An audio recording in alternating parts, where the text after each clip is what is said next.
Ikinalulungkot ko po na hindi ito na-actionan ng gobyerno.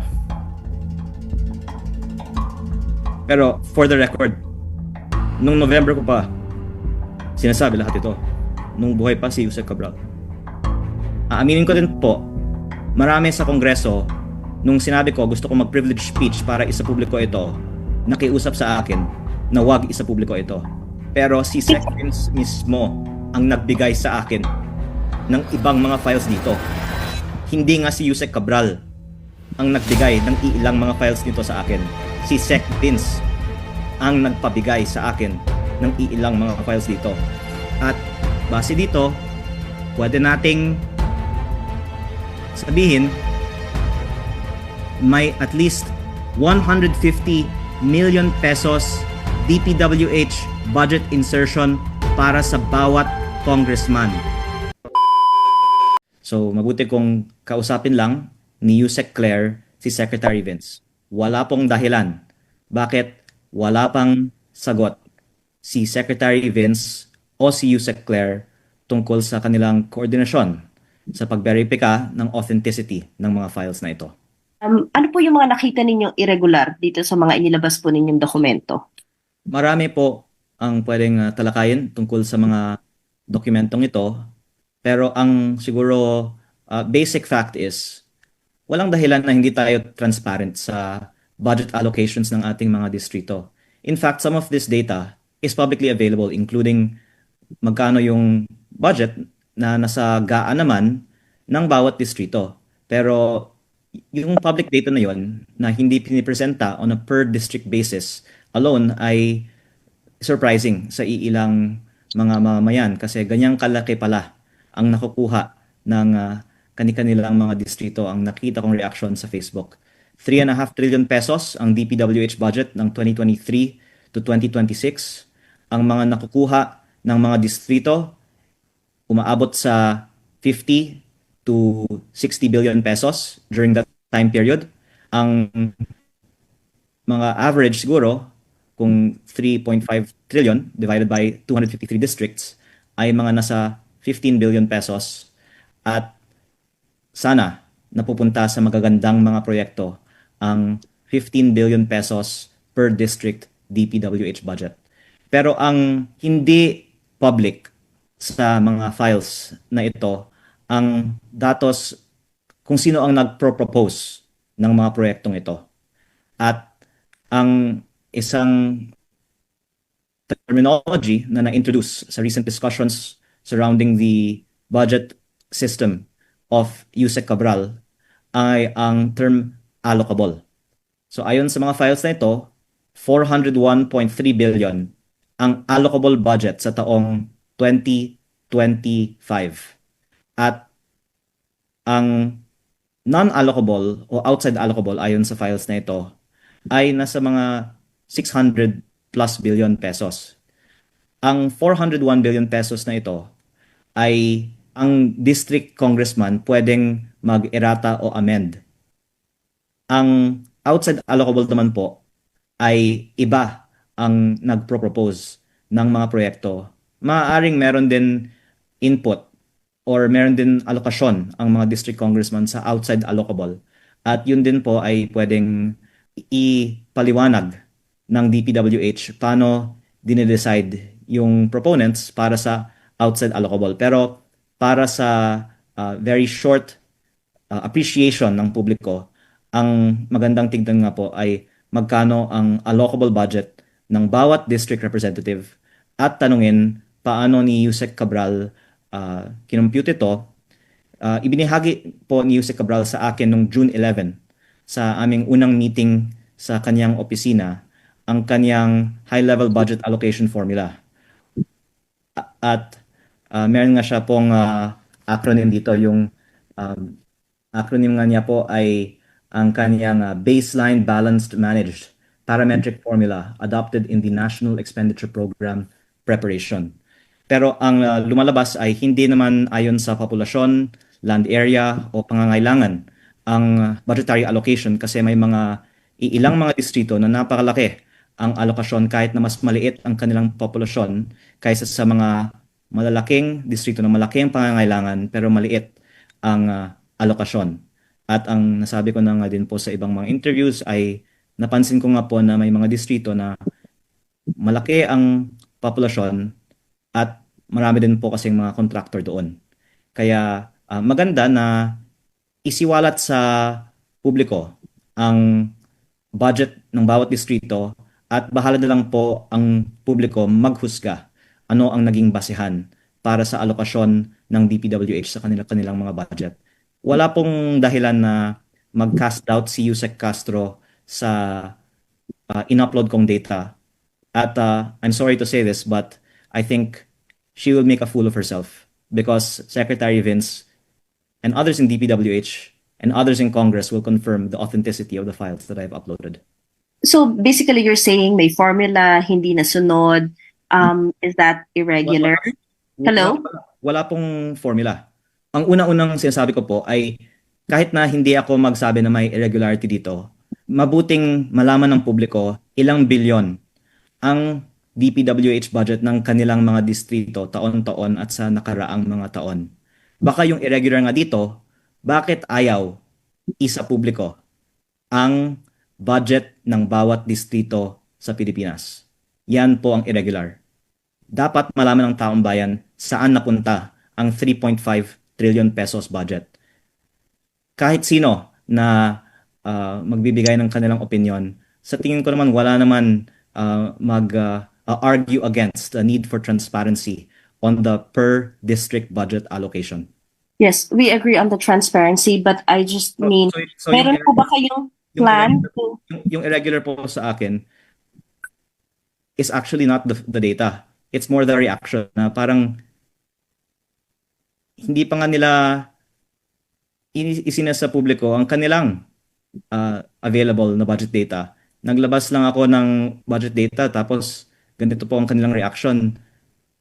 And all this time, until I brought it out, at ang data na ito ay nasa kamay ng napakaraming mga miyembro ng Kongreso at DPWH din, itinatago pa ang available naman pong data tungkol sa DPWH budget per district. Just to clarify, sir, will this, are you saying that this is just for transparency and you're not seeing any irregularity? Ang ICI at Ombudsman ay gumagawa ng mga investigasyon pa tungkol sa mga irregularities.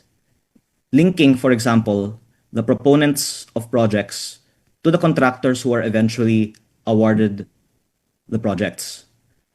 The budget data is a starting point. There might be some cases where prima facie, the proponent is linked to the contractor and that is an irregularity.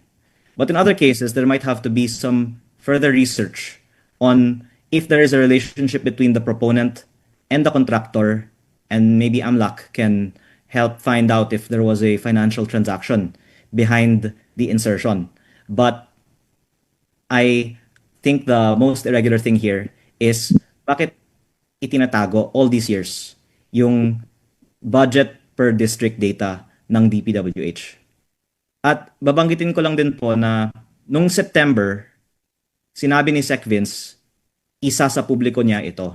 Marami pong nagtatanong sa akin, bakit ko hindi ito isinapubliko nung September pa? Kasi sabi ni Sec Vince sa akin na isa sa publiko niya. Aaminin ko din po, marami sa Kongreso, nung sinabi ko gusto ko mag-privilege speech para isa publiko ito, nakiusap sa akin na wag isa publiko ito. Kaya mas gusto ko sana na si Sec Vince na lang ang magsasapubliko nito para hindi ako ang sisisihin ng ating mga kasamahan. Kahit hindi po ako kasama sa kwento, gusto ko lang lumabas ang istorya na to. At hindi po ito naitanong pa ng ibang mga media, pero naisapubliko na nga ito ng PCIJ noong Nobyembre. At meron po silang anonymous source para sa kanilang file. Meron pong ibang mga files sa kanilang istorya na galing sa ibang source. Pero ang ibang mga files ng PCIJ sa kanilang story noong November ay ako. Kaya kahit hindi po ako kasama sa story, okay lang sa akin. Gusto ko lang maisapubliko ang data ng budget per district. Nung November din, pinakita ko sa ICI at sa Ombudsman ang buong file na nakuha ko mula sa opisina ni Yusek Cabral at sinabi nila sa akin then, only then did they see it. And I'm thankful that this Tuesday, the DPWH finally turned it over to the Ombudsman after all of this happened.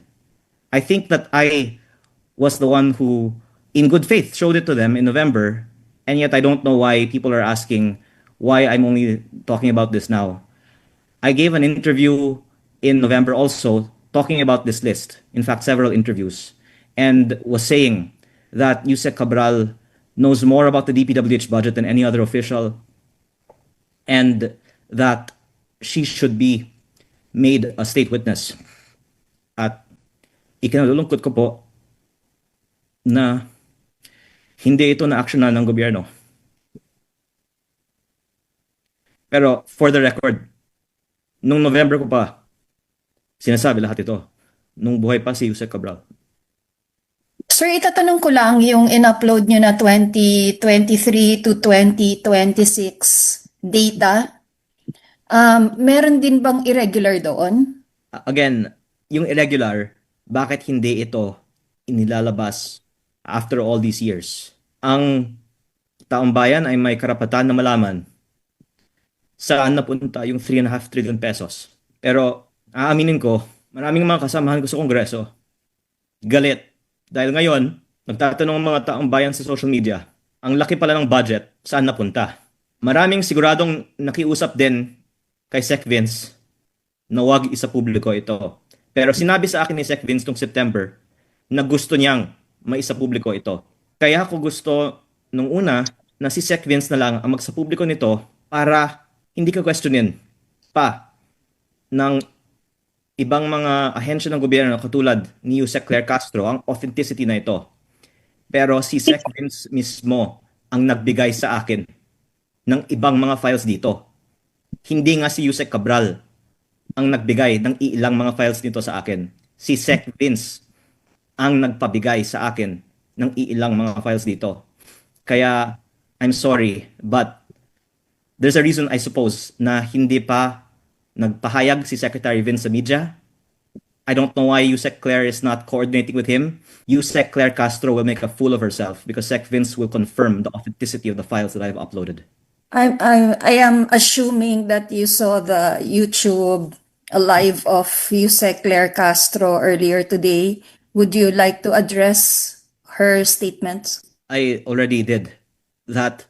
I don't know why she hasn't updated us on whether she's talked to Sec Vince, but the fact that she keeps on making statements, casting doubt on these files, might mean she might not have even talked to Sec Vince yet. And the dozens of other people that have these same files, Yusek Claire Castro will make a fool of herself because Secretary Vince and many other people will confirm the authenticity of the files that I've uploaded. Sir, Yusek Castro also said that but hindi na lang daw kayo mag-file ng case. As I said a while ago, the budget data is not the full picture to file a case, but it should have been given to the ICI and the Ombudsman since September, as I discussed with Secretary Vince Dizon in September. I understood when I talked with Sec Vince in September that the files would be given to the ICI and Ombudsman.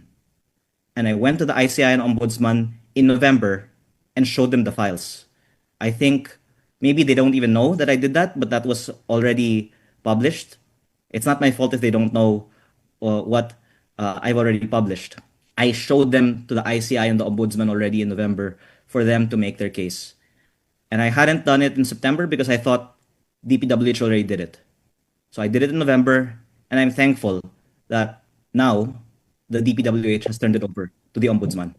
So I would actually appreciate it if Yusek Claire Castro will give an update correcting herself because Sec Vince said that he was going to do it. I learned in November it wasn't done, and I did it. And they did it now after the public called to do it. But I hope that they can correct themselves, given that I was saying all these things since November. Nako-confuse lang ako dun sa ano, paki-clarify lang po yung earlier na sinabi nyo na walang irregular doon sa budget data and that yun nga, hindi enough ito to file a case. So why is there a big deal Okay, on this data? kung maaari ko pong ipaliwanag. Kung meron 20 billion peso budget ang isang distrito sa isang taon o 60 billion peso budget sa 4 na taon, that's not enough. But it's worth asking kung ang ibang mga distrito ay may 10 billion at ang ibang mga distrito naman ay may 30, 40, 50, 60 billion. Bakit? At saka, ano ba ang status ng 30, 40, 50, or 60 billion pesos na mga proyekto sa isang distrito? Kung substandard sila, baka nagkaroon ng maanumalyang transaksyon. Sino ba yung contractor? Ano ang koneksyon ng proponent sa contractor? Yan ang investigative work na dapat gawin ng ICI at Ombudsman. Ako po ay mambabatas at isinisiwalat ko po ito in aid of legislation, lalong-lalo dahil ngayon ang budget season at matagal ko na pong pinapanukala na dapat ang budget allocation ay hindi based on discretion, kung hindi based on an equation like land area population. Tulad po ng ating national tax allotment.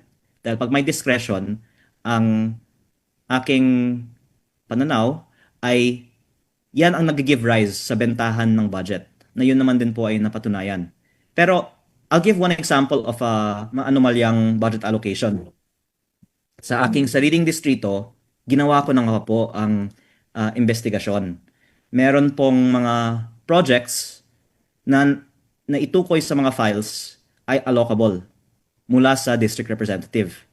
At ang mga contractors ng mga allocable projects, sila ang malapit sa dating representante ng aking distrito. Ang iba ay kanyang mga kinakapatid o inaanak. At ang outside allocable naman sa aking distrito, kabilang po doon ang mga proyekto na nasa leadership list ni Yusek Cabral. At ang iba naman ay nasa Senti 20 list ni Yusek Cabral. At yun yung sinabi ko nung Nobyembre pa, na ayon sa mga listahan ni Yusek Cabral, tila na may pre-ordering ng mga proyekto sa DPWH-NEP. So, I gave an example kasi alam ko sa sarili kong distrito, may 6 na proyekto si Congressman Edwin Garjola. 2 sa mga proyektong ito ay nasa leadership. At paumanhin na lang po kung sino man si leadership. Pero gusto ko lang malaman sana bakit si leadership nagbigay ng 280 million pesos na pondo para sa 2 road projects sa Calatagan, Batangas. Alam ko po na may 2 road projects na ito. Marami nang pag-uusap sa Calatagan, Batangas kanino ang road projects na to, at sa listahan ni Yusek Cabral, nakapangalan nga ito kay leadership. At meron din 4 na road projects sa Tuy, Batangas na kasama sa listahan Yusek Cabral sa Senti 20. At alam ko din po na ang 4 na road projects na ito ay kay Congressman Edwin Garjola kasi siya mismo ay kumausap sa akin tungkol sa mga proyektong ito. At doon ko nakita na may pre-ordering kasi nung August 2024 pa ang listahang ito, tapos na-award sa mga kumpanyang konektado kay Congressman Edwin Garjola sa 2025, which gives rise for the ICI and the Ombudsman to investigate potential bid rigging for these 2 projects in the 1st District Engineering Office of Batangas. So, I'm using that as an example for your general question. What are the anomalies in this list? It is the basis for the ICI and the Ombudsman to connect proponents to projects and investigate if there are transactions that result in the budget insertion turning into a contract awarded to a contractor. Sir, did these things also happen in the 2026 budget? Yes. As Vice Chair of the House Committee on Appropriations, what did you do about this? By the way, yung sinasabi kong did these things happen in the 2026 budget insertions that are being hidden from the public, which I will say a bit more about later, have. And the projects have not yet been bid. Kaya baka maraming mga bid rigging ay masa-stop pa kung ma-bring to public attention ang practice na ito. Pero may isisiwalat pa ako mamaya tungkol sa mga budget insertions sa 2026. Yes, sir. I Ah, I'm just saying, in my own district, we're making sure walang lutuan ng bidding sa DPWH simula ngayon. Pero based on all the data that I've seen and all of the testimonies of people in the first district of Batangas, halos lahat ng mga bids ng DPWH sa aking distrito ay luto. At yun po ay tugma sa sinabi ni former Undersecretary Roberto Bernardo, at bahala na lang po kung gustong sabihin ng iba na iniimbento ko lang ito, na luto ang karamihan ng mga bidding sa DPWH, pero yan po ang aking masasabi ayon sa aking karanasan sa unang distrito ng Batangas. yes, sir. I reiterate my question as Vice Chair of the House Committee on Appropriations. What did you do about this? Nagrereklamo po ako bakit hindi natin una isinasa publiko ang datos ng bawat distrito. Kaya nga ibinigay sa akin ang datos na ito. So ako po ay sinserong nagpapasalamat kay Sec Vince kasi noon hindi ito ibinibigay. Nung pumasok lang si Sec Vince, ibinigay sa akin ang datos na ito. Pero sana hindi lang ibigay sa akin, sana maisa publiko para makita ng ibang mga congressman din, kasi hindi nga buong kongreso may kopya nito. Pag makita ng ibang mga congressman ito, actually, favorable sa kanila. Makita nila all these years pala, mas maliit ang budget nila kaysa sa ibang mga distrito na mas maliit sa distrito nila. Magkakaroon talaga ng pagbabago sa sistema ng alokasyon ng budget basta may transparency kung ano ang nakukuhang budget ng bawat distrito. So my proposal is that the budget be allocated on an equation of land area and population. You can add other factors too if you want. It doesn't. My point is not what the equation should be. My point is that there should be an equation so that there is no discretion in selling of budgets. So that's what I've been advocating in Congress all this time. And I think that it has been taken into account to some extent, but more so the decrease in the CMPD and the DUPA was one progress that was achieved over the past few months, as you all know. I'm only responding to your question that as Vice Chair of APRO, that's one thing that I hope all of us in Congress can be proud of, na may konting progress naman po. Pero until we're transparent on the budget allocations, I think that there's low-hanging fruit that we can still achieve, which is why I wanted all of this to come out before the ratification of the BICAM. That's why you're lobbying, and yun po yung pinush nyo nung kayo vice chair during the budget deliberations na dapat may equation, ano? There should be an equation. We get that. So walang irregular. What's irregular po talaga, highly irregular, is what you were saying during our last press con, na meron po kayong kopya nung BICAM insertions nung 2025. And that's what what we've been asking for po, na sana isa publiko nyo na rin po. And what's stopping you sa paglalabas po nito? Okay, several responses po. I don't want to be quoted as saying that there's nothing irregular about this budget file, but rather I want to invite the DPWH to comment and let people also draw their own conclusions. But if you ask my personal opinion, the inequitable distribution of budgets disregarding population and the needs of the people is irregular, especially when you see that there are small districts that have many times more the budgets of big districts like mine in Batangas and others in the country. I think it's highly irregular that the DPWH cannot explain why there are some districts that have 5 to 10 times the budget per capita of other districts, and why there is a correlation na nagkakataon yung distrito na may malaking budget ay distrito na maraming mga contractor. That in itself, in my opinion, is highly irregular. But the more irregular thing is when more details on the proponents come out. And you rightly point out that there's still more that I have yet to share on the proponents of the projects. If I can kindly note, first, as you can see, I'm posting something new every day. So I I'm also working through the holidays to try and bring as much out as fast as we can. But that so there will be still more posted. But the allocable budget in itself is also irregular because the DPWH has been publicly stating that the NEP are projects of the DPWH and not proposed by congressmen. We were told not to use the word allocable during congressional budget hearings.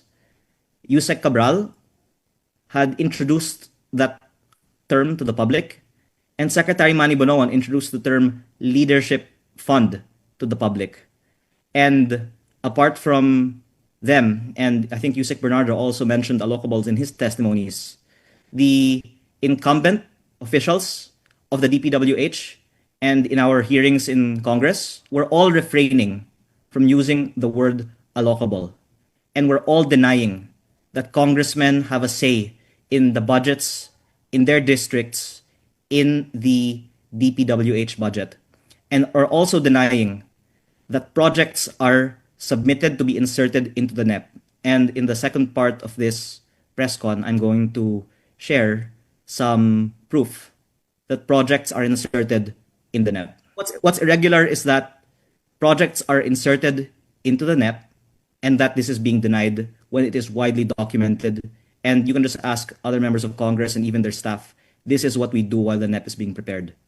Yeah, I think that's proposals po ang tawag doon, not no. insertions, because Let me show you the proof later. What's irregular is that they deny it. I will show it later. so how about the budget BICAM, yung hinihingi po namin? I will show something later in this. Sir, will that be the BICAM budget na po noong 2025? There's still a lot more to show po. But again, the link of the proponent to the contractor is what the ICI and the Ombudsman will do when they have the files, which the DPWH already gave to them. And that's where you see the more glaring irregularities.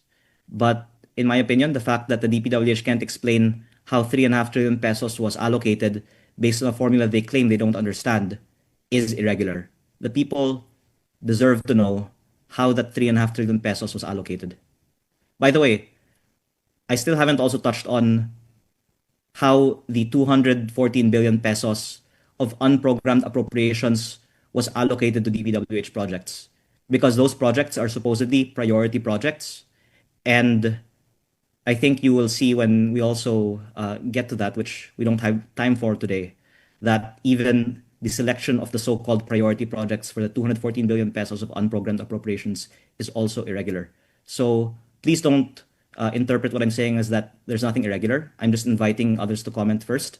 But in my opinion, the whole budget allocation of DPWH is irregular, especially because the new DPWH secretary says that he does not understand Yusek Cabral's system of allocables, and yet this is still the basis for the 2026. Tanong ko lang, first, do you mean to say na yung budget data na nirelease nyo po is not enough to merit a case? Not necessarily not irregular, but not enough to merit a case? Yun po ba yun? First of all, para malinaw, but I think you understand din naman, I have not yet uploaded everything. So I'm uploading something more every day. When you see the proponent of a project, that is the basis for a closer legal study. But by the way, I'm not the ombudsman. I'm a legislator, and in aid of legislation, I just want the data published so that people can ask the question, why does a Batangueño have 1/5 the budget per as someone in another province? So as a member of the Appropriations Committee, as a representative of my district, that to me is irregular. But the legal side of things, the ICI and the Ombudsman told me, I am citing them here, that the list of proponents on the projects in the NEP will be very useful for their investigations, because there are 421, they said, ghost projects, and they don't even know who are the proponents of those ghost projects. That's why I'm sorry, but it's a big decision to publish the list of proponents of projects, because this might help the ICI and Ombudsman, build cases against some of my colleagues here in the House. Yung allocables ba per se, illegal ba siya or irregular ba siya or is it more Yung irregular, dalawa. Una, hindi maipaliwanag bakit ang ilan napakalaki at ang ilan napakaliit. And then may mga observations ko tulad ng kung saan yung mga distrito na malaki, nagkataon maraming contractor. So yun sa akin yung irregular. Pangalawa, the fact na dinideny na may allocable. Sinasabi ng ating bagong DPW Secretary, whom I don't blame kasi mahirap talaga na ma-discuss to dahil ang daming mga nakikinabang na sila din ang nag-approve ng budget. Sinabi niya, hindi niya alam ano yung allocable na ito. Pero ito nga yung basehan ng ating 2026 budget pa. Yung irregular sa akin din, yung dinideny nila na may ganitong sistema. Na ayaw man lang isa publiko ang datos na ito. Kaya nung nakuha ko ito nung Setyembre, hinihintay ko ang DPWH magsa publiko nito.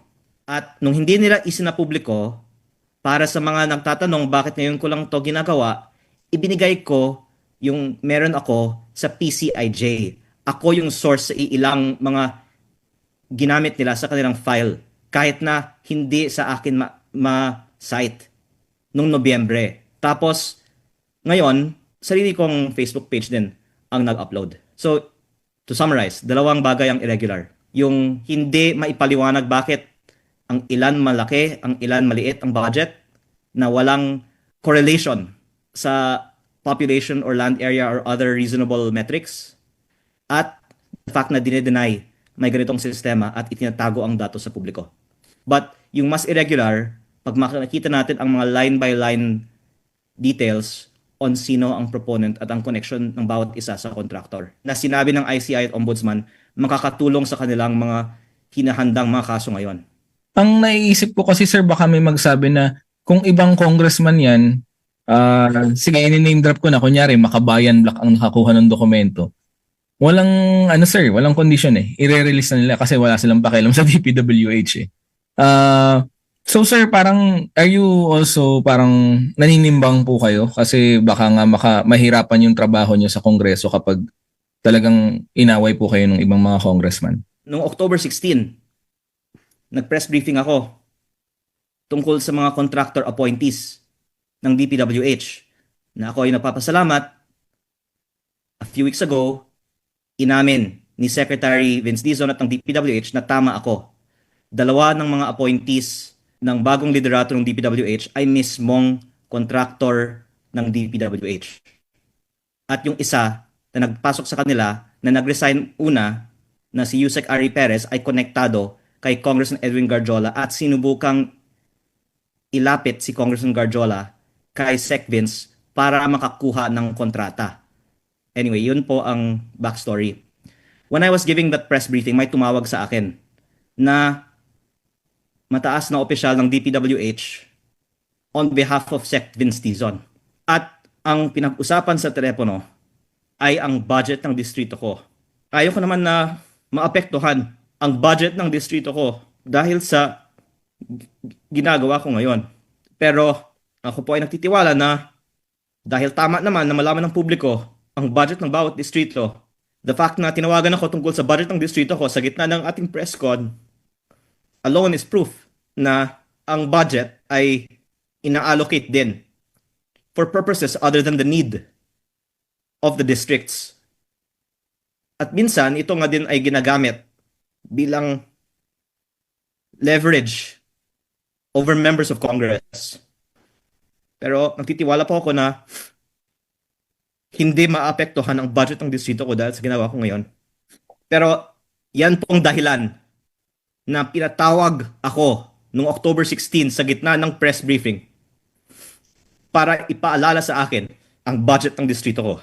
But despite that, nagbigay ako ng file sa PCIJ at nilabas nila noong Nobyembre.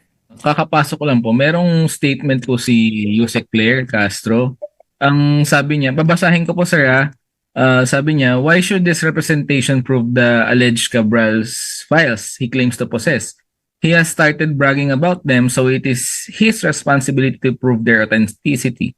Why should he shift his responsibility to others? We are not even aware if No, what he is in possession of are mere altered or fabricated documents. yes, I think that's from her vlog an hour ago, and I already responded to that earlier in this, which is I'm surprised that she hasn't talked to Sec Vince based on her statements because Yusek Claire Castro will make a fool of herself because Secretary Vince and many others will confirm the authenticity of the files that I've uploaded.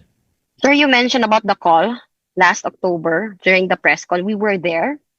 Narinig din po namin kung ano yung mga sinasabi nyo. And ang dating po while you were talking to that person from the high official ng DPWH, it's like parang you were challenging him about No, yung coming about. This was one of your transcript. I really don't know, quote, I really don't know who's the contractor in your team, but if you can ask them and come clean to the public, then that would, I think, be a sign that there is real change now in DPWH. And then yet now you were saying na meron bang parang nangiipit po sa inyo? May nanggigipit po ba sa inyo tungkol sa budget ninyo pala that time? Kasi that was not the tone that we saw during the press con. Thank you. Excuse me, do you have the rest of the transcript? Because you can read the rest of what I said. I was talking about sana hindi lang distrito ko, sana sa buong bansa. Did you hear that? So we asked you about what did he say, Sorry. and then ang sinabi nyo lang was, Excuse okay. me, can you read the other part of my statement where I talk about sana hindi lang sa distrito ko pero sa buong So bansa? what do you mean by that, sir? Hindi na po kayo nag-elaborate. Yun lang po Sorry. yung sinabi nyo. But do you have What the was that transcript? about? Do you have the transcript? I can clearly remember what you said, but you did not elaborate on that. So Okay, what let me is it elaborate now. about? So ngayon po ba sinasabi nyo, ginigipit pala kayo during that time? Let me elaborate. The reason why I said in my response, sana hindi lang sa distrito ko kung hindi sa buong bansa, was because ang sinabi sa akin sa telepono that they will, I'm just trying to recall the exact words, but if I could just paraphrase, that they will grant extra budget for my district. That's what was being offered on the phone. And I said, I don't want it just for my district. I want the DPWH budget to be fixed for the whole country. I was being offered extra budget on that phone call in the middle of the press con. And I'll say Kindly elaborate, sir. okay, in the same breath of talking about my allegations against the new leadership in the DPWH, I was being offered extra budget. In the same breath that I was questioning the DPWH budget, I was being offered extra budget. I think that's the more connected thing. Budget po saan? Ano pong detalye rito, sir? Kindly please elaborate us. Thank you. I'm asking for extra budget for classrooms in the first district of Batangas. And on the phone, I was told, we will give you extra budget for your district. If you read between the lines, that means you don't question our budget and we'll give you your budget. That's what I'm saying. Oh, so you were asking for additional budget sana for classrooms po sa inyong distrito. Let me explain. My argument from the beginning, also publicly stated, is that there should be logic behind the budget allocation, and the current system disadvantages certain regions. NCR has the lowest, but there could be arguments for and against that. And then Region 4A is the second lowest after NCR. And there are many districts in Region 4A that are much like the rest of the country, and so should not be treated like urban districts, like mine, the most rural district in Batangas. And yet we have a very low budget per capita. That's why I've been arguing we should redo the whole DPWH budget system so that districts like mine can get additional budget. Okay, so if you look then at what my proposal is, dagdagan ng budget ng distrito ko at ng ibang mga distrito na disadvantage sa current system sa buong bansa, at tinawagan ako para sabihin yung para sa distrito ko ibibigay nila. Wag ko lang guluhin yung DPWH budget system sa buong bansa. And then what did you do po, sir? Did you give in? Isn't that a bribe? Exactly, and that's why tuloy-tuloy akong nagka-question pa sa DPWH budget system sa buong bansa. At yung matatamaan dito, yung mga lugar na maraming parking ng mga contractors. Because big parts of this DPWH budget have been going to places that are not even highly populated. but because that's where the contractors have seen that they can have the most lucrative projects. And instead, if this system is um, applied, then it will instead go to districts or areas even that need them, and not necessarily where the contractors can make the biggest profit. So the fact that I am continuing to question the DPWH budget system is me showing na hindi ako mabibili ng anumang budget. Okay, so hindi po nadagdagan yung budget nyo para sa classroom? Hindi, nadagdagan. Ako po ay nagpapasalamat. Dahil yun po ay para sa mga mamamayan ng aking distrito. Kaya ko sinasabi, dapat bawasan ito, bawasan yan, para magkaroon ng additional fiscal space para madagdagan ang mga budgets na matagal nang hindi ina-allocate. Matagal ko nang sinasabi, the reason we have a classroom shortage is because there is lower kickbacks in classrooms. Sir, nadagdagan, I have to cut you, sorry, nadagdagan pala yung budget nyo for classrooms. So, paano po yung naging compromise? Kaya po ba hindi nyo po nailabas agad itong sinasabi nyo pong DPWH budget? Hindi, kasi kung mapansin nyo, hindi ko tinigilan ng DPWH linggo-linggo. Kaya ako po ay nagpapasalamat na kahit na tuloy-tuloy akong nagque-question sa DPWH, hindi so far binawasan ang budget ng aking distrito. If anyone will tell me that I've gone easy on DPWH, then actually I'm thankful, because I'd like DPWH to appreciate na naging mabait ako sa kanila. Pero I think others can say, oh, it's good actually that DPWH is still is not slashing Leandro's budget despite him questioning the whole budget. So, sir, magkano na po yung naidagdag in total na ng budget for your classrooms, no? Sa inyong distrito. Yeah, okay, thanks. I'll take this opportunity to disclose. I can't give a precise number because I was planning to actually publish the GAA of my district once it's approved. But the amendments that I'm making for the DPWH budget, by the way, I also posted this on Facebook. The price of the roads in my district I reduced, and I also canceled some roads by 616 million pesos. Yung sinasabi ng DPWH na hindi magawa, in-apply ko yung adjusted prices na hindi ginawa sa buong bansa sa roads ng aking distrito. May savings ng 616 million pesos. So, mula sa savings ng binawasan ng mga roads, inilipat sa classrooms. Kaya may karagdagang ding budget para sa classroom sa aking distrito.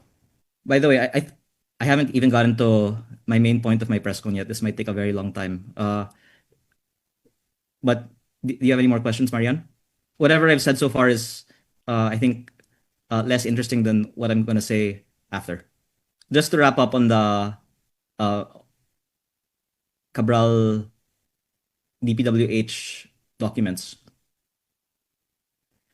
As I said, Yusek Claire Castro will make a fool of herself after she confirms the authenticity of the documents with Secretary Vince and many other people.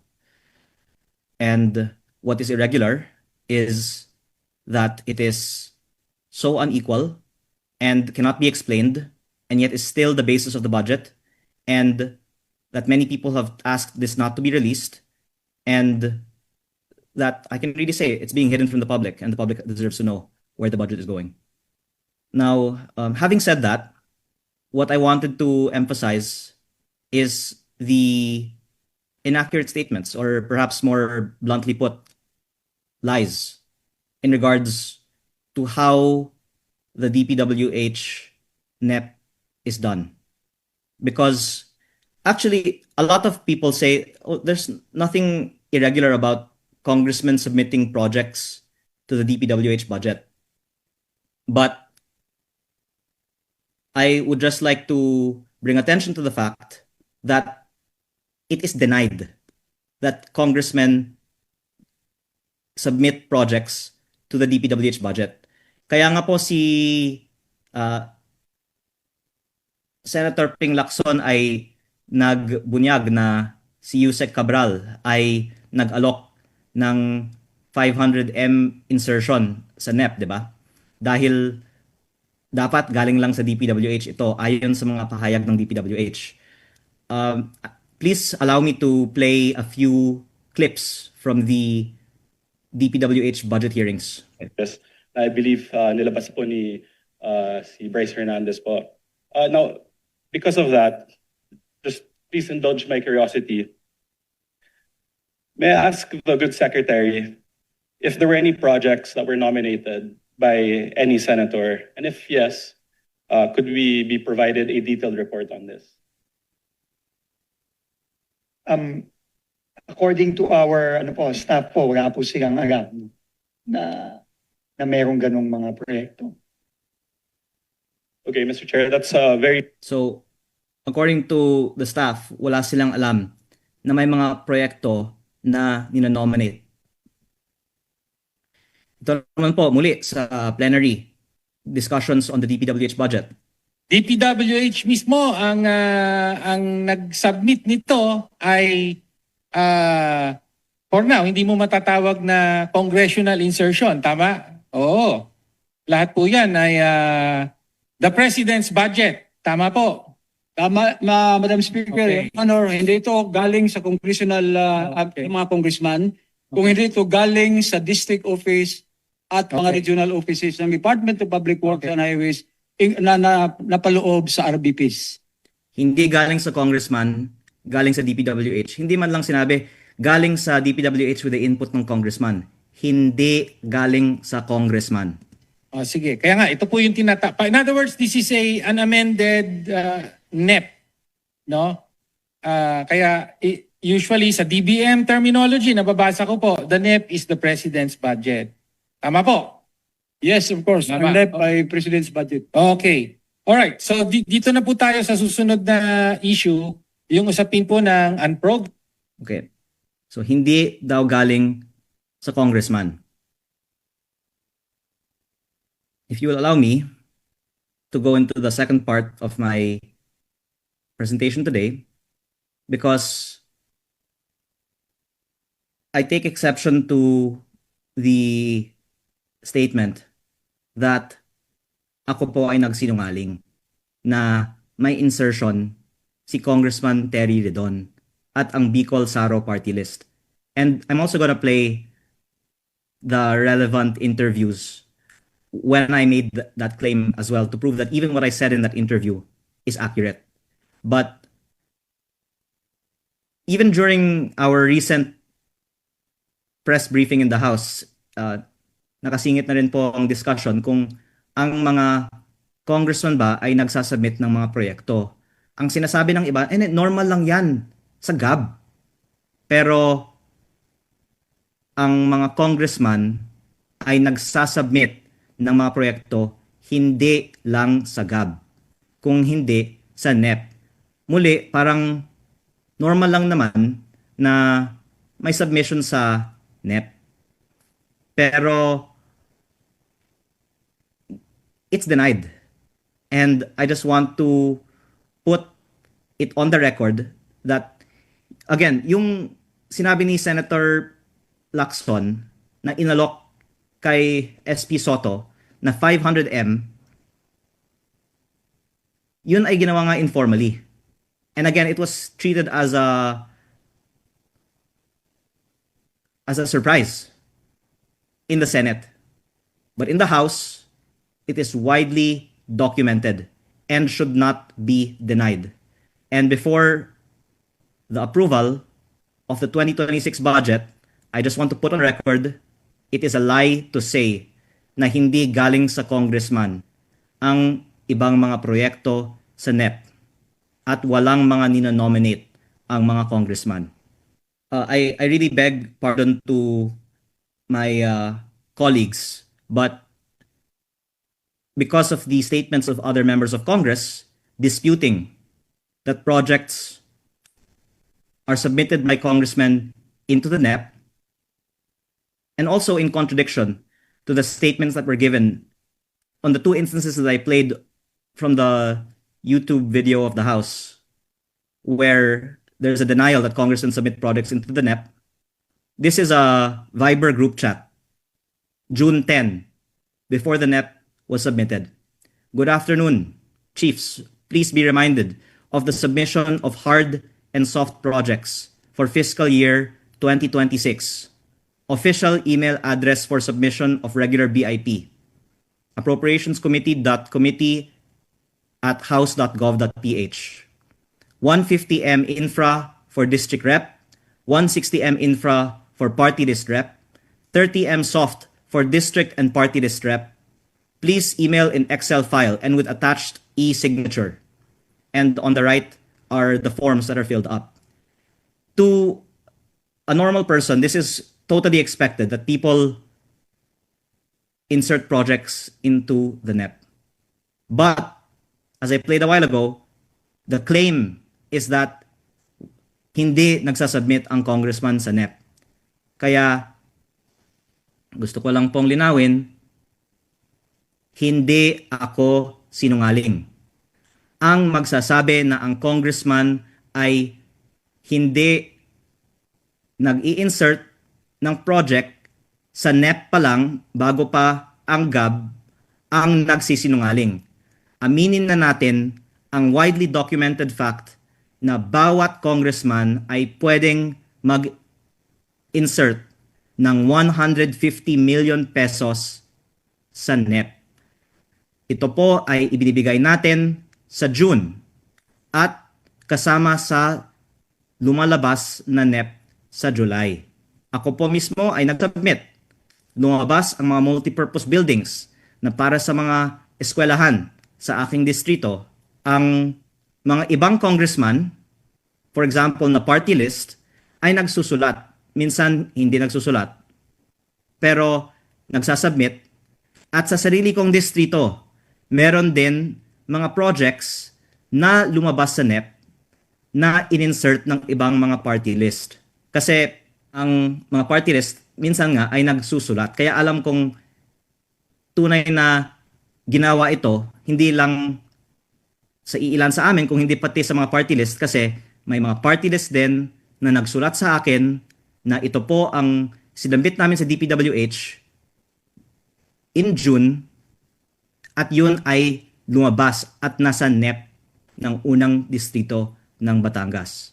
At base dito, pwede nating sabihin may at least 150 million pesos DPWH budget insertion para sa bawat congressman.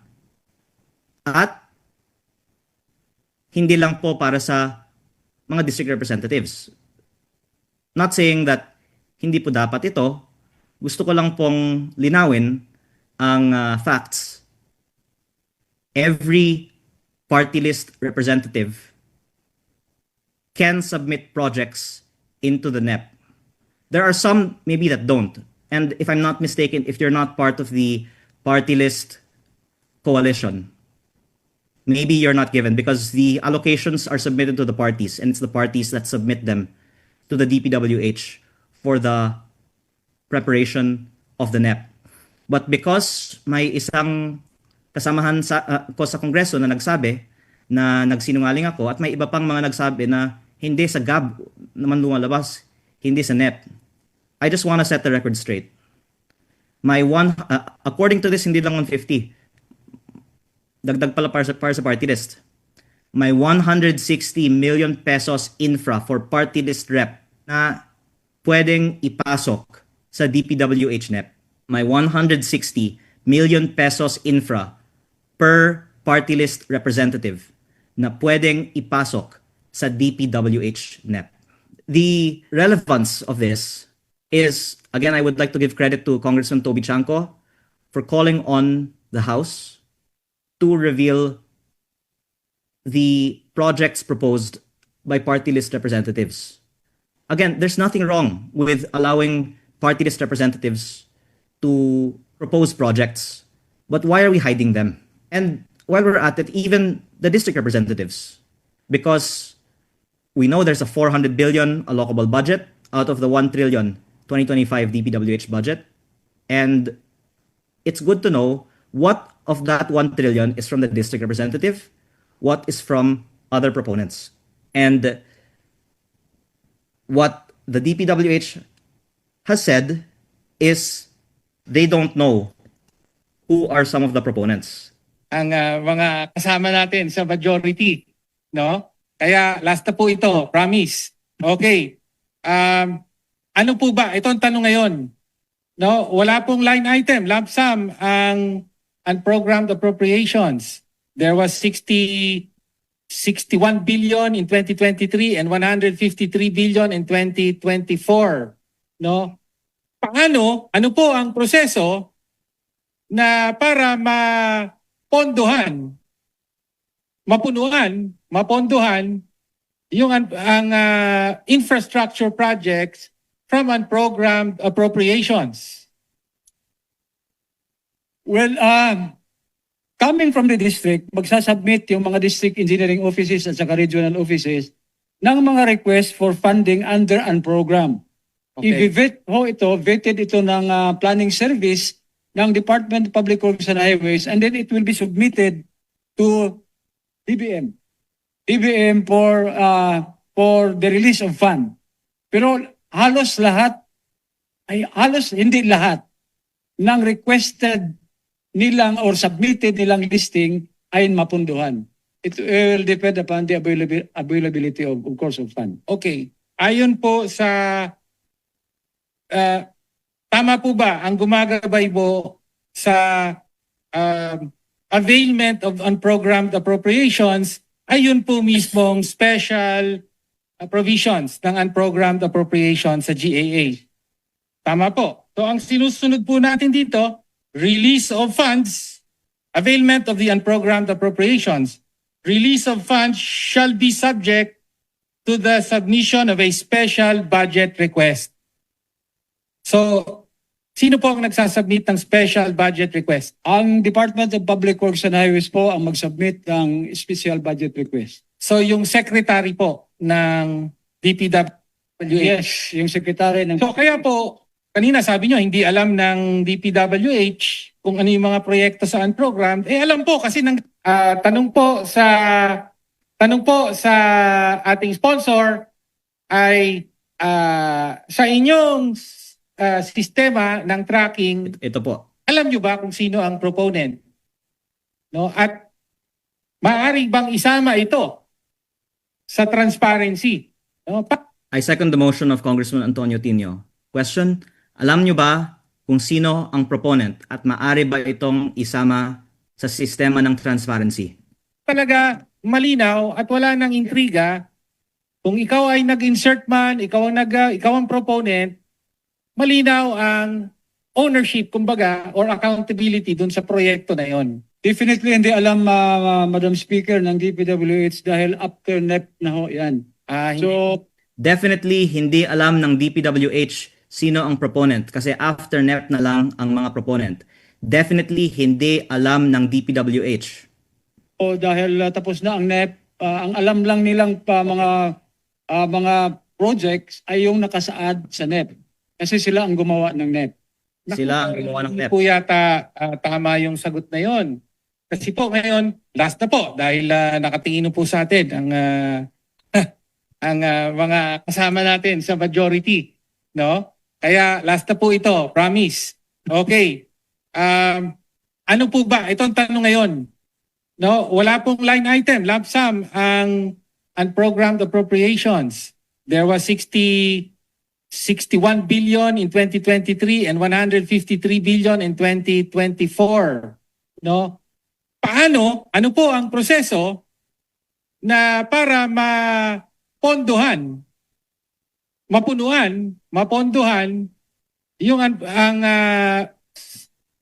Sorry, so that was already on the unprogrammed appropriations. But the key point from Antonio Tino's interpellation of the DPWH budget is he asked, alam ba ng DPWH ang mga proponents? Ang sagot, hindi kasi sagab lang yung proponent, wala sa NEP.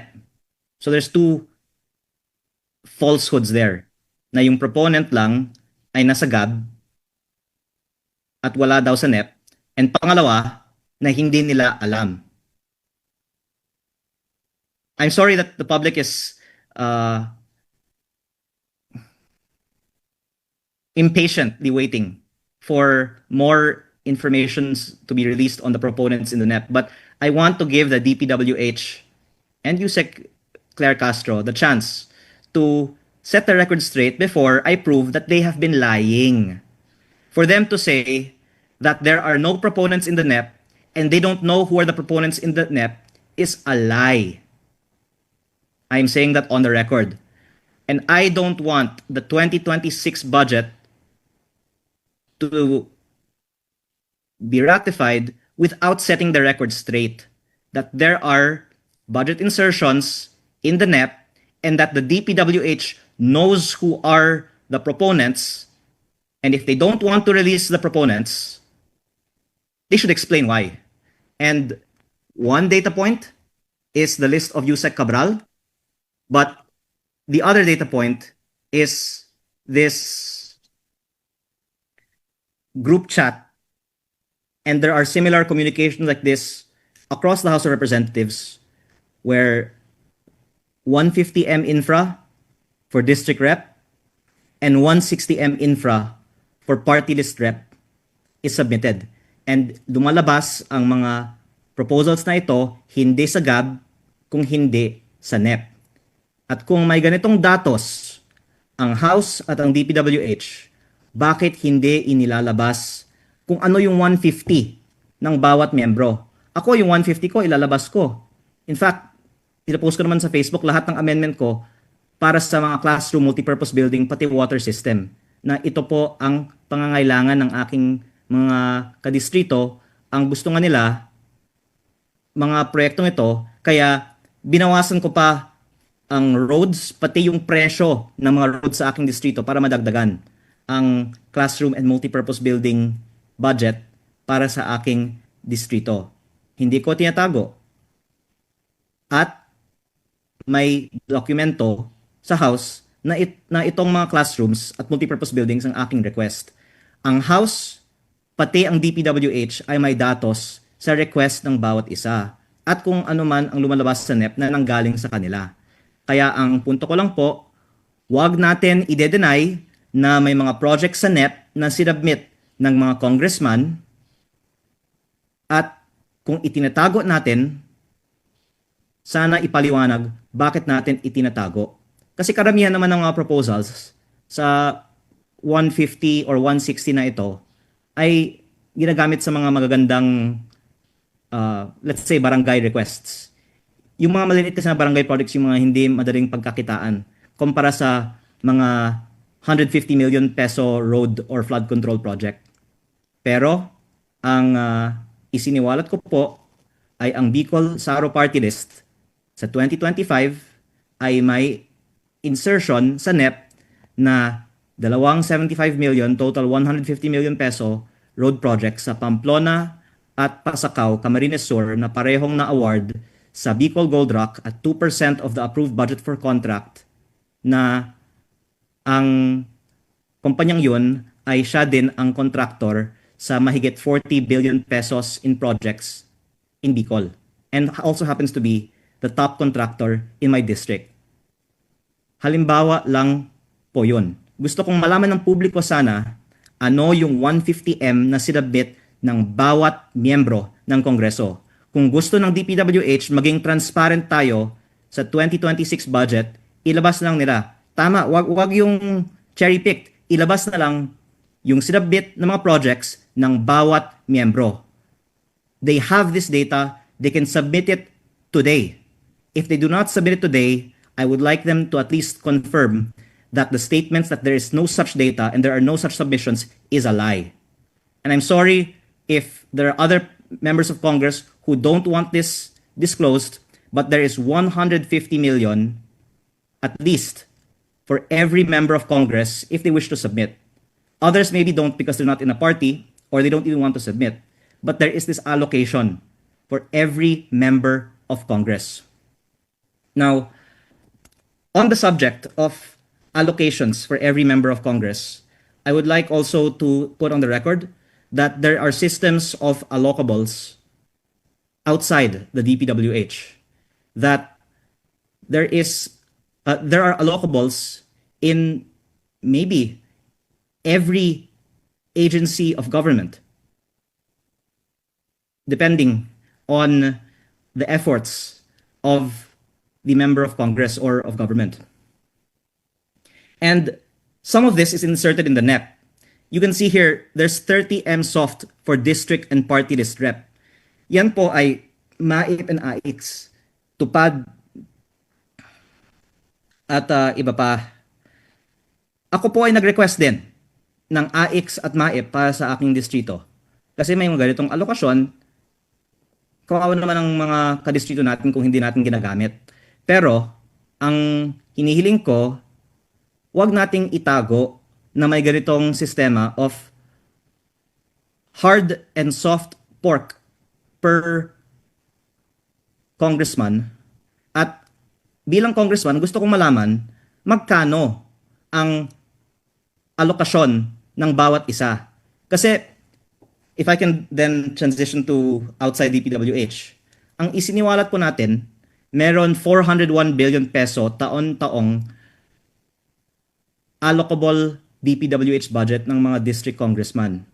Kung may 401 billion peso DPWH allocable, meron maaaring halos ganyang kalaki din na allocable sa iba-ibang mga ahensya ng gobyerno. At some of this is in the NEP. Meron ditong 30 million peso soft. Sa NEP ito pumasok.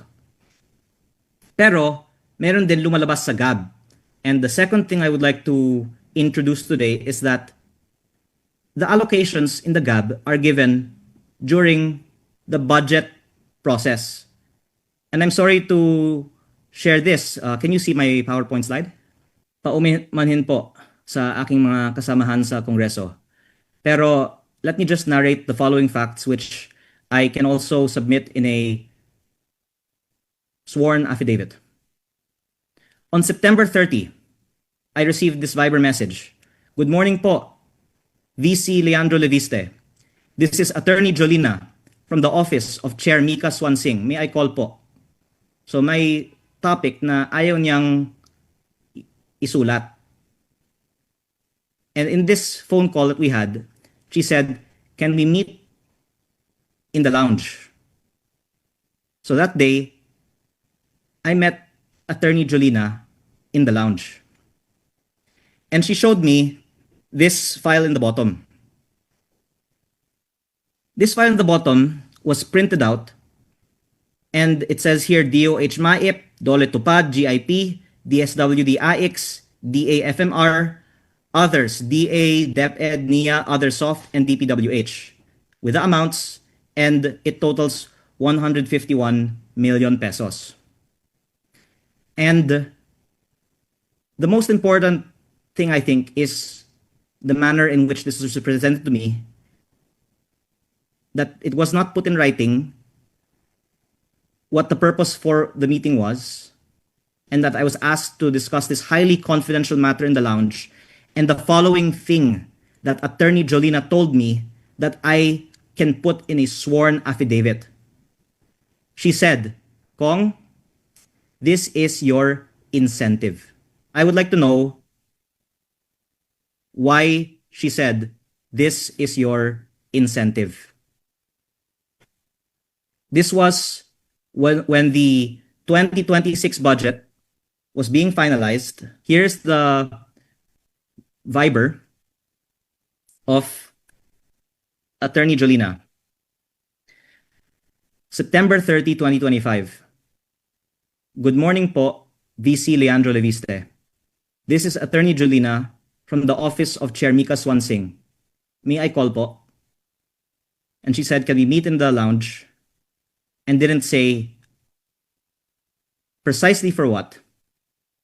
And she showed me this printout listing MAIP, TUPAD, AIX, FMR, DA, DepEd, NIA, other soft, DPWH, totaling 151 million pesos, with a form on the right side of what I wanted to avail of. And she said, this is your incentive. So again, I want to ask, what did she mean by this is your incentive? And why is this being given to members of Congress right before the October approval of the 2026 budget? Is it my incentive to vote for the budget? Because the assistance for my constituents is conditional on my approving the budget in toto? And out of transparency, I want to know how this is being allocated. And what is the incentive of every member of Congress? Because, please excuse that a lot of information circulates in the House, but in the top right is the incentive of another member of Congress, 250 million. And you can see the MAIP, TUPAD, AX, FMR, others, and DPWH. And maybe there are others that have bigger amounts. I'm not complaining that our amounts differ. But I think the public deserves to know what is the system of incentives. Now, I'll say the reason why the message to me was sent was VC Leandro Leviste.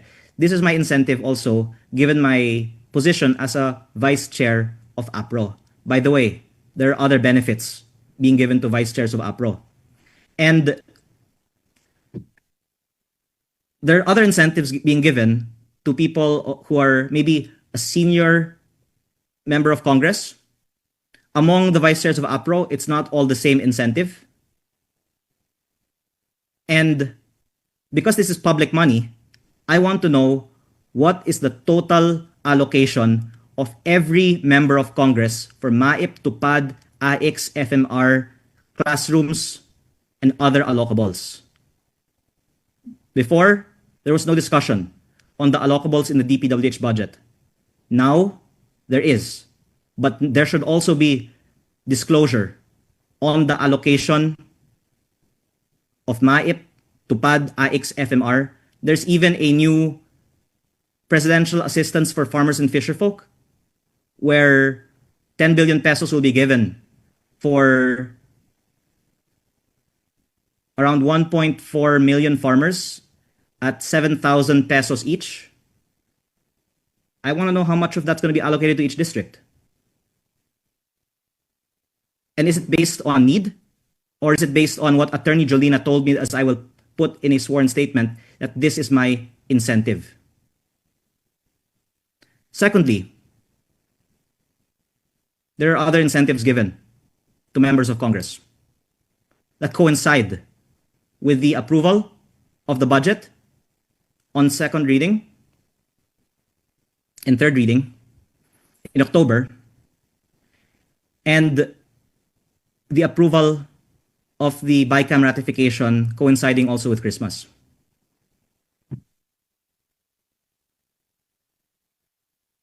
But I wanted to discuss a much more financially significant figure that deserves to be disclosed to the Filipino people before the approval of the 2026 budget. The House of Representatives increased the internal budget of the House of Representatives from 17.7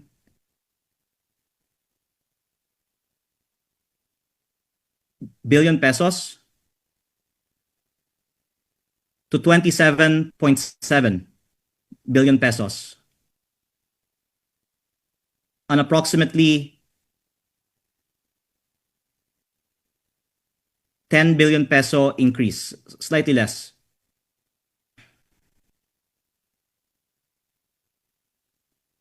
And I will post, of course, the exact figures also after this. I'm not saying that the House of Representatives' budget, from the NEP to the GAB, should not be increased by almost 10 billion pesos. But this is the important point. There was no debate on the increase of 10 billion pesos by the House of its own budget. So therein are two issues. The first is there is no public disclosure of why it is being increased and no details on where the increase will go. And the second point is simply logical. You're increasing your own budget. There is an inherent conflict of interest.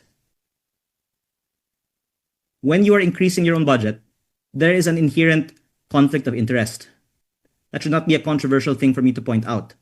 All the more, there should be public disclosure on where it will go, and there should be an even higher burden of proof that this almost 10 billion peso increase is needed.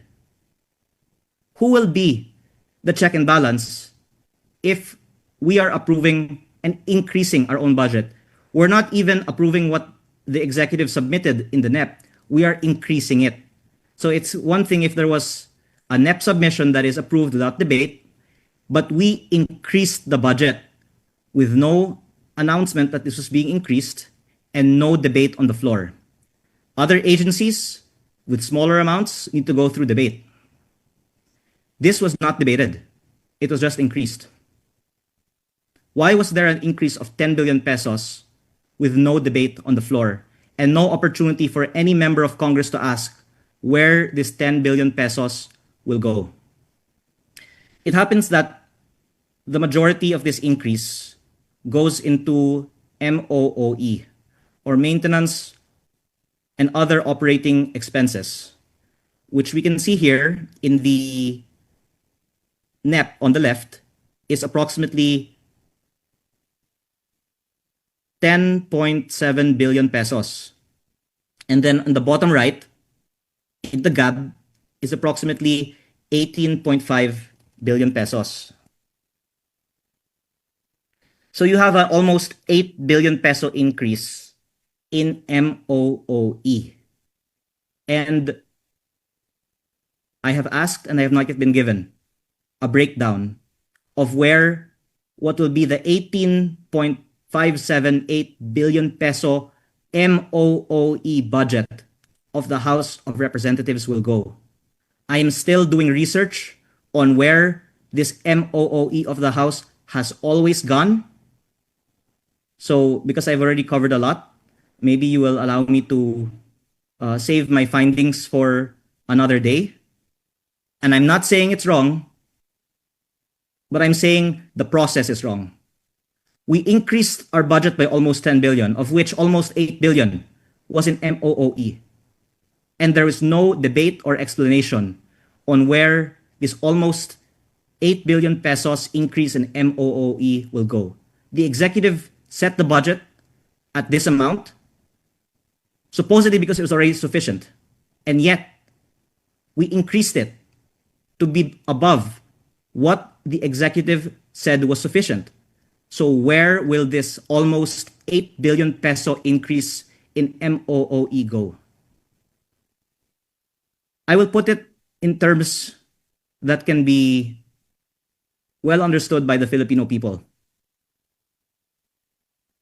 If there are 318 members of Congress and we increase our budget by almost 10 billion pesos,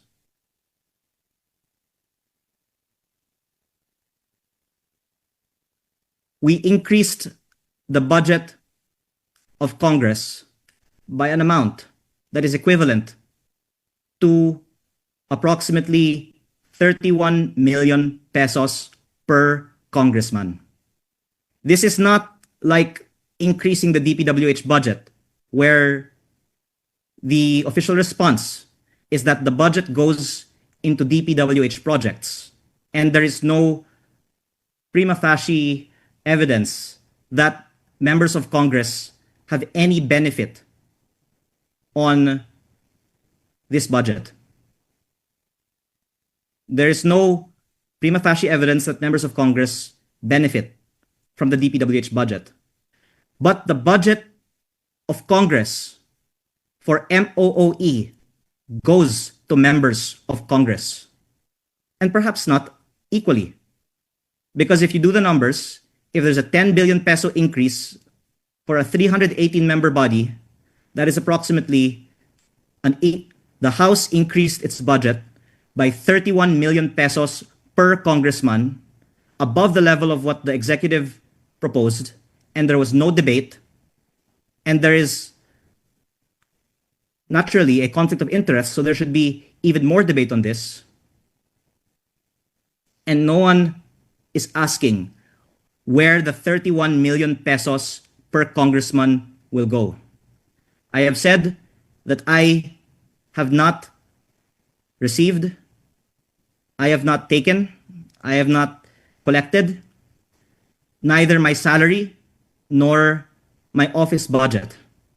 When I say I do not collect my office budget, I am referring to my MOOE, because I have reservations with the MOOE of the House in general that I will save for another time. But I will just leave that question for the public to ask Congress to explain. I think the public wants to know. Itinaas ng Kongreso ang sariling budget ng 10 billion pesos, katumbas ng 31 million pesos kada congressman na walang debate. Saan napupunta ang 31 million pesos per congressman budget increase ng House sa 2026 budget? Sana bago maaprubahan ang 2026 budget, magbibigay ang Kongreso ng paliwanag. Una, saan mapupunta ang 10 billion pesos na katumbas ng 31 million pesos kada congressman? At bakit hindi ito pa ipinaliwanag sa taong bayan? And I can say this because I have not collected my MOOE. And I wish that other members of Congress will also express this point, that it should at least be discussed. Even if they collect their own MOOE, they should be free to question it. But I mention this at the same breath that I talk about my experience being shown a piece of paper by Attorney Jolina of my incentive a week before budget approval. Because I'm sorry to draw the conclusion, but maybe the 31 million peso increase per congressman is part of the incentive to approve the budget.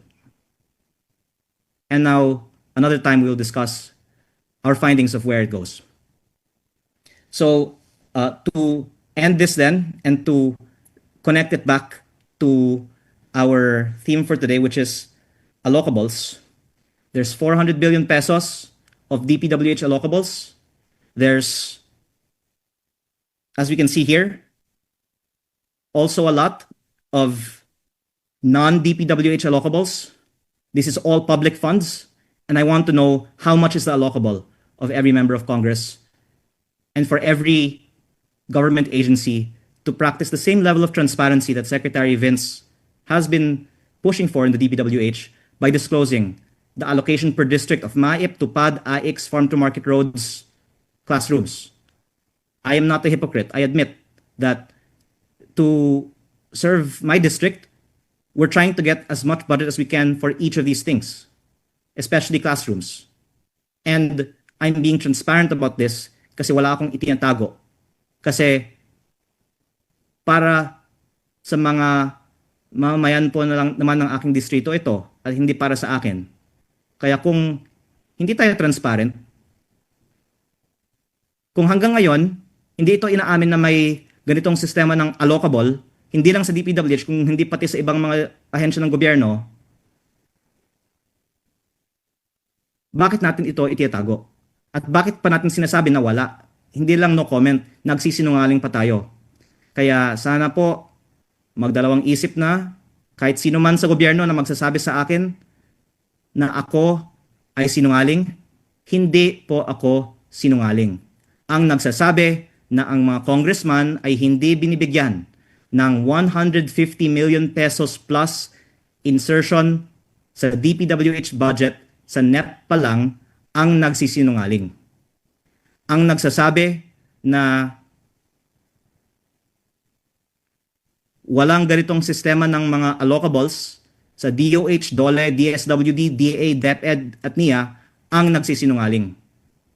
At kung tayo po ay tunay na transparent sa taong bayan, bago ang approval ng 2026 budget, sana maipaliwanag ng Kongreso bakit itinaas ang sariling budget ng almost 10 billion pesos o 31 million pesos per congressman na walang paliwanag kung saan ito mapupunta.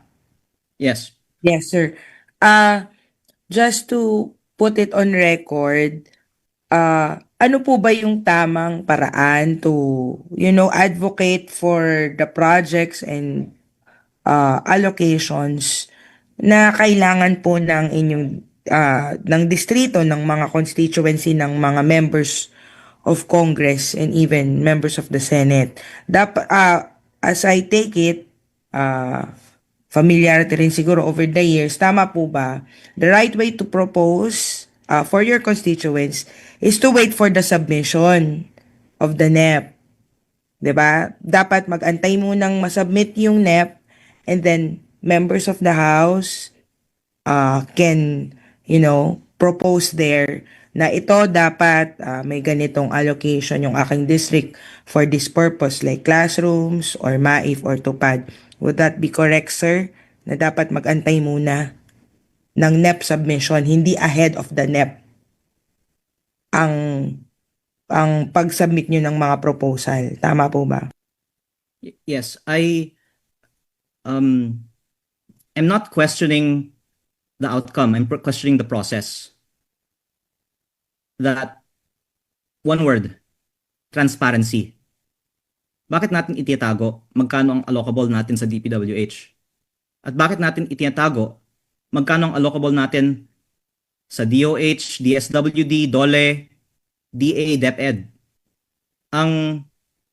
Actually, personal opinion ko, mabuti nga na ang mga mambabatas ay may input sa DPWH kasi mababa man ang tiwala ng iba nating mga kababayan sa Kongreso, mas mababa naman ayon sa surveys ang tiwala ng taong bayan sa DPWH. Kaya delikado nga kung ipaubayan natin na lang sa mga district engineers ang paggawa ng DPWH budget. So I'm not actually saying hindi dapat makialam ang mga congressman sa NEP preparation. Dapat, para hindi maaaring pagkitaan ito, at least may check and balance.